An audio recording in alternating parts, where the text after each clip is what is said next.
जोहार दोस्तों। तो स्वागत है आपका इस नए सेशन में। आज हम देखेंगे झारखंड के इतिहास के कुछ चुनिंदा प्रश्नों को। तुजुक ए जहांगीर में झारखंड के इतिहास के लिए किस शब्द का प्रयोग किया गया है? ऑप्शन है Khokhra, option B Chota Nagpur, option C Jharkhand, option D Kukut. तो इसका सही जवाब है ऑप्शन ए खोखरा। अगला प्रश्न है, झारखंड प्रदेश को सर्वप्रथम उल्लेख मिलता है, झारखंड प्रदेश का सर्वप्रथम उल्लेख मिलता है, कहां मिलता है? ऑप्शन ए विष्णु पुराण में, बी कौटिल्य के अर्थशास्त्र में, सी आईने अकबरी में और ऑप्शन डी ऐत्रेय ब्राह्मण में। तो इसका सही जवाब है ऑप्शन डी ऐत्रेय ब्राह्मण में। अगला प्रश्न है, महाभारत में झारखंड को किस नाम से जाना जाता था? ऑप्शन ए पौड्रिक, बी पुंडरिक, सी पिंडरिक और डी पिंडली। तो इसका सही जवाब है ऑप्शन बी पुंडरिक।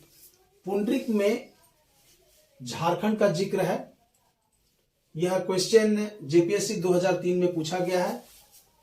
अगला प्रश्न है, कौटिल्य के अर्थशास्त्र में झारखंड प्रदेश को संबोधित किया गया है, किस नाम से? ऑप्शन ए है Khokhra, option B Chota Nagpur, option C Jharkhand, option D Kukut. तो इसका सही जवाब है ऑप्शन डी कुकुट। अगला प्रश्न है, झारखंड राज्य की प्राचीनतम जनजाति है, कौन सी है? ऑप्शन दिया हुआ है, option A Santhal, option B Ho, option C Birjia और ऑप्शन डी असुर। तो इसका सही जवाब है ऑप्शन डी असुर। अगला प्रश्न है कांस्य युगीन औजारों का प्रारंभकर्ता किस जनजाति का माना जाता है, किस जनजाति को माना जाता है? तो ऑप्शन ए है असुर, ऑप्शन बी हो और ऑप्शन सी मुंडा, ऑप्शन डी उरांव। इसका सही जवाब है ऑप्शन ए असुर। अगला प्रश्न है, झारखंड राज्य के बेनुसागर नामक स्थान से प्राप्त हुआ है, बेनुसागर सिंहभूम नामक स्थान से प्राप्त हुआ है। ऑप्शन ए है जैन मूर्तियां, ऑप्शन बी बौद्ध मूर्तियां, ऑप्शन सी कब्रगाह के अवशेष, ऑप्शन डी शिवलिंग। तो इसका सही जवाब है ऑप्शन ए जैन मूर्तियां। अगला प्रश्न है, पारसनाथ की पहाड़ी स्थित है, कहां स्थित है?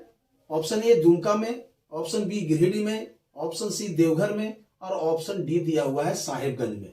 तो इसका सही जवाब है ऑप्शन बी गिरिडीह में। गिरिडीह में पारसनाथ की पहाड़ी स्थित है। अगला प्रश्न है, पारसनाथ की पहाड़ी किस धर्म का प्रमुख तीर्थ स्थल है? ऑप्शन दिया हुआ है बौद्ध धर्म, हिंदू धर्म, शैव संप्रदाय या जैन धर्म। इसका सही जवाब है ऑप्शन डी जैन धर्म का। अगला प्रश्न है, सूर्य कुंड अवस्थित है कहां? ऑप्शन दिया हुआ है हजारीबाग में, रांची में, लातेहार में और चतरा में। तो इसका सही जवाब है ऑप्शन ए हजारीबाग में। अगला प्रश्न है, प्राचीन काल का वह प्रथम शासक जिसकी राजधानी झारखंड क्षेत्र में अवस्थित थी। ऑप्शन दिया हुआ है हर्षवर्धन, शशांक, ऑप्शन सी अशोक और डी समुद्रगुप्त। तो इसका सही जवाब है ऑप्शन बी शशांक। अगला प्रश्न है, शशांक कालीन वेणुसागर मंदिर किस देवता से संबंधित है? ऑप्शन है कृष्ण, बी देवी, सी राम और ऑप्शन डी शिव। इसका सही जवाब है ऑप्शन डी शिव। अगला प्रश्न है, छोटा नागपुर पर शासन करने वाले नागवंशी शासकों में निम्न में से कौन शामिल नहीं था? ऑप्शन ए प्रतापकर्ण, बी विराटकर्ण, सी छत्रकर्ण और डी विक्रमकर्ण। इसका सही जवाब है ऑप्शन डी विक्रमकर्ण। अगला प्रश्न है, निम्न में से किस झारखंडी सुल्तान के नाम से जाना जाता है? फिर से एक बार प्रश्न देख लीजिए। निम्न में से किस झारखंडी सुल्तान के नाम से जाना जाता है? ऑप्शन दिया हुआ है फिरोज शाह तुगलक, मोहम्मद बिन तुगलक, आदिल शाह द्वितीय और शेर शाह सूरी। इसका सही जवाब है ऑप्शन सी, आदिल शाह द्वितीय को झारखंडी सुल्तान के नाम से जाना जाता है। ठीक है, अगला प्रश्न है झारखंड राज्य का कौन सा क्षेत्र मुस्लिम आक्रमण से लगभग अप्रभावित रहा? ऑप्शन बोकारो दिया हुआ है, धनबाद, साहेबगंज और हजारीबाग। तो इसका सही जवाब है ऑप्शन बी, धनबाद। ठीक है, अगला प्रश्न देखिए, नागवंशी राज्य की स्थापना किसने की थी? ठीक है, नागवंशी राज्य की स्थापना किसने की थी? ऑप्शन ए है भवराय, बी मदन राय, सी फनी मुकुट राय और डी दिया हुआ है प्रताप राय। तो इसका सही जवाब है ऑप्शन सी, फनी मुकुट राय। अब देखिए अगला प्रश्न क्या है। अगला प्रश्न है बरवा की लड़ाई में सुरगुजा के रक्सेल राजा किसने पराजित किया था? ठीक है, ऑप्शन दिया हुआ है भीमकर्ण, डी शिवदास कर्ण, डी विराट कर्ण और डी छत्रकर्ण। तो इसका सही जवाब है ऑप्शन ए, भीमकर्ण। ठीक है, अगला प्रश्न है नागवंशी राज्य की प्रथम राजधानी कहां थी? ठीक है, नागवंशी राज्य की प्रथम राजधानी कहां थी? ऑप्शन रातूगढ़, बी चुटिया, सी पालकोट और डी दिया हुआ है सुतियाम्बे। तो इसका सही जवाब है ऑप्शन डी, सुतियाम्बे। ठीक है, अगला प्रश्न देखिए, झारखंड राज्य का प्रसिद्ध भूमिज स्वराज्य आंदोलन किस वंश के शासनकाल में हुआ? ऑप्शन है मानभूम के मानवंश, सिंहभूम के सिंह वंश, पलामू के रक्सेल वंश और डी दिया हुआ है पलामू के चेरो वंश। इसका सही जवाब है ऑप्शन ए, मानभूम के मानवंश। ठीक है, अब अगला प्रश्न देखिए, अगला प्रश्न है पलामू के चेरो वंश की स्थापना किसने की? ठीक है, ऑप्शन भागवत राय, डी है बागदेव सिंह, ऑप्शन सी प्रताप धवला और डी है दर्प नारायण सिंह। इसका सही जवाब है ऑप्शन ए, भागवत राय, चेरो वंश की स्थापना की थी। ठीक है, अगला प्रश्न देखिए, झारखंड राज्य में 1857 ईस्वी का विद्रोह किस स्थान से प्रारंभ हुआ? ऑप्शन है ए रोहिणी गांव, option B Medininagar, option C Jhumri Telaiya और ऑप्शन बी रांची। इसका सही जवाब है ऑप्शन ए, रोहिणी गांव से झारखंड राज्य में 1857 ईस्वी का विद्रोह प्रारंभ हुआ था। कहां से? रोहिणी गांव। ठीक है, अब देखिए अगला प्रश्न क्या है। 1857 ईस्वी के विद्रोह के समय रामगढ़ बटालियन का मुख्यालय कहां था? ठीक है, ऑप्शन दिया हुआ है Ranchi, option B Chatra, option C Dumka और ऑप्शन डी हजारीबाग। इसका सही जवाब है ऑप्शन ए, रांची।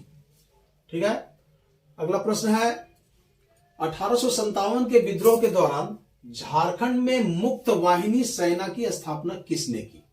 ठीक है, देखिए ऑप्शन ए गणपत राय, शेख भिखारी, जयमंगल पांडे और डी विश्वनाथ साहदे। इसका सही जवाब है ऑप्शन डी, विश्वनाथ साहदे।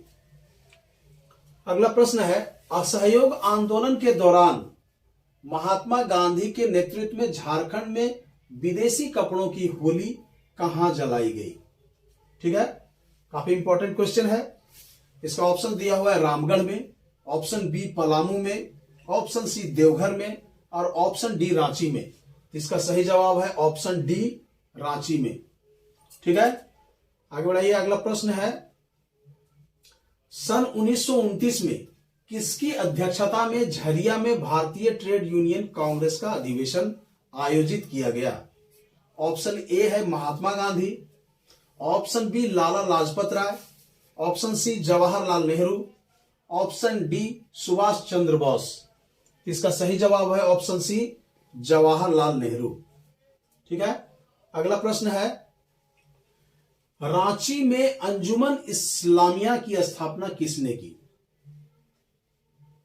ऑप्शन दिया हुआ है सैयद अहमद खान, मोहम्मद अली जिन्ना, अबुल कलाम आजाद, इनमें से कोई नहीं। तो इसका सही जवाब है ऑप्शन सी, अबुल कलाम आजाद। अगला प्रश्न है, कांग्रेस का एकमात्र अधिवेशन झारखंड के किस स्थान पर आयोजित किया गया? Option A Ranchi, option B Hazaribagh, option C Ramgarh, option D Deoghar. इसका सही जवाब है ऑप्शन सी, रामगढ़। ठीक है, आगे प्रश्न देखिए, झारखंड में 1940 में आयोजित कांग्रेस के 53वें अधिवेशन की अध्यक्षता किसने की? किसने की थी? डॉक्टर राजेंद्र प्रसाद, सुभाष चंद्र बोस, अनुग्रह नारायण सिंह, अबुल कलाम आजाद। तो इसमें सही जवाब जो है ऑप्शन डी है, अबुल कलाम आजाद। इनके अध्यक्षता में 1940 में कांग्रेस के 53वां अधिवेशन की अध्यक्षता की गई थी। अगला प्रश्न है, झारखंड राज्य में अंग्रेजों के विरुद्ध किया गया प्रथम विद्रोह था, कौन सा विद्रोह था? मुंडा विद्रोह, ढाल विद्रोह, चुआर विद्रोह, चेरो विद्रोह। इसका सही जवाब है ऑप्शन बी, ढाल विद्रोह। आगे देखिए प्रश्न क्या है, चेरो विद्रोह का दमन किस अंग्रेज अधिकारी ने किया? Option A lieutenant Rook, option B Charles Magan, option D captain Craft, option D colonel Johns. इसका सही जवाब है ऑप्शन डी, कर्नल जॉन्स। ठीक है, आगे देखिए प्रश्न क्या है। अगला प्रश्न है, तिलका आंदोलन में प्रचार प्रसार हेतु प्रयोग किया गया, किस चीज का प्रयोग किया गया? ऑप्शन दिया हुआ है पलाश के फूल का, साल के पत्ते का, रोटी और कमल, और मिट्टी के बर्तन। इसका सही जवाब है साल के पत्ते का। तिलका आंदोलन में प्रचार प्रसार जो किया गया वो साल के पत्ते का उसमें प्रयोग किया गया था। ठीक है, अगला प्रश्न देखिए क्या है, मुंडा उल गुलालन को किसने नेतृत्व प्रदान किया? ऑप्शन दिया हुआ है Tilka Manjhi, option B Sidhu Kanhu, option C Birsa Munda, option D Jatra Bhagat. तो इसका सही जवाब है ऑप्शन सी, बिरसा मुंडा। आगे प्रश्न देखिए, निम्नांकित में से कौन मुंडा विद्रोह का नेता था? सिद्धू कान्हू, जतरा भगत, बिरसा मुंडा या तीर्थ सिंह? इसका सही जवाब है बिरसा मुंडा। ठीक है, यह प्रश्न जेपीएससी 2003 में पूछा गया है।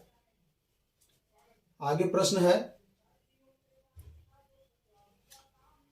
वर्ष 1857 की क्रांति में संपूर्ण सिंहभूम क्षेत्र में क्रांतिकारियों के प्रथम नेता कौन थे? ऑप्शन दिया हुआ है ए राजा दुर्जन साल, राजा अर्जुन सिंह, ठाकुर विश्वनाथ शाही और टिकैत उमरा सिंह। इसका सही जवाब है ऑप्शन बी, राजा अर्जुन सिंह। ठीक है, आगे बढ़िए, यह भी प्रश्न 2013 में पूछा गया है जेपीएससी में। अगला प्रश्न है, छोटा नागपुर टिन्योर्स एक्ट कब लागू किया गया? 1969 में, 1869 में, 1769 में या 1889 में? इसका सही जवाब है ऑप्शन बी, 1869 में, 1869 में। अगला प्रश्न है, 1881 ईस्वी की जनगणना के खिलाफ किसने खरवार आंदोलन के दूसरे चरण का नेतृत्व किया? Option A Bhagirath Manjhi, option B Tilka Manjhi, option C Duvidha Gosai और ऑप्शन डी लाल हेम्ब्रम। इसका सही जवाब है ऑप्शन सी, दुविधा गोसाई। अगला प्रश्न है, साफाहोड़ आंदोलन को किसने नेतृत्व प्रदान किया? साफाहोड़ आंदोलन, ध्यान रखेंगे, ऑप्शन दिया हुआ Lal Hembram, option B Jatra Bhagat, option C Haribaba, option D Birsa Munda. इसका सही जवाब है ऑप्शन ए, लाल हेम्ब्रम, साफाहोड़ आंदोलन। अगला प्रश्न देखिए, टाना भगत आंदोलन किसके नेतृत्व में संचालित किया गया? ठीक है, ऑप्शन दिया हुआ है Jatra Bhagat, option B Sidhu Kanhu, option C Haribaba, option D Bhagirath Manjhi. इसका सही जवाब है ऑप्शन ए, जतरा भगत। ठीक है, आगे देखिए क्या है, टाना भगत आंदोलन की शुरुआत कब हुई थी? ठीक है, इसका दिया हुआ है ऑप्शन अप्रैल 1912, अप्रैल 1913, अप्रैल 1914 या अप्रैल 1915? इसका सही जवाब है ऑप्शन सी, अप्रैल 1914। काला भगत आंदोलन की शुरुआत अप्रैल 1900। यह भी प्रश्न जेपीएससी 2013 में पूछा गया है। आज का सेशन यही समाप्त होता है। मिलते हैं फिर अगले सेशन में कुछ नए विषय को लेकर। तब तक के लिए धन्यवाद। जोहार।